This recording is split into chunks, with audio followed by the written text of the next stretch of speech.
তোমার বাবা মা তোমার উপরে খুশি না,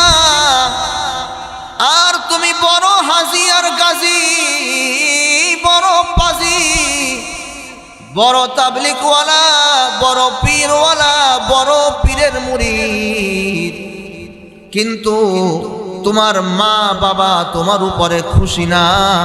আল্লাহ পাক বলেন তোমার এই হাজিগিরি, গাজীগিরি, তাবলিগগিরি, পীরগিরি, বক্তাগিরি আমি আল্লাহর দরবারে কোনো এলাও না।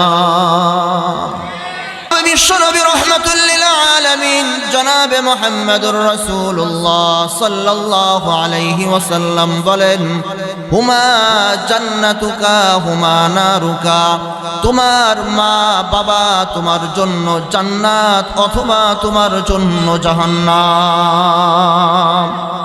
অপর হাদিসে আল্লাহ নবী বিশ্বনবী রাহমাতুল্লিল আলামিন জনাবে মুহাম্মদুর রাসূলুল্লাহ সাল্লাল্লাহু আলাইহি ওয়াসাল্লাম ঘোষণা করেছেন, ও দুনিয়ার মানুষ তোমরা কান খাড়া করে শুনে নাও, যদি তোমরা আমি আল্লাহর সন্তুষ্টি চাও, যদি তোমরা আমি আল্লাহর রাজি আর খুশি চাও, তাহলে হবে না যতক্ষণ না পর্যন্ত তোমার মা বাবা তোমার উপরে রাজি আর সন্তুষ্ট না হবে।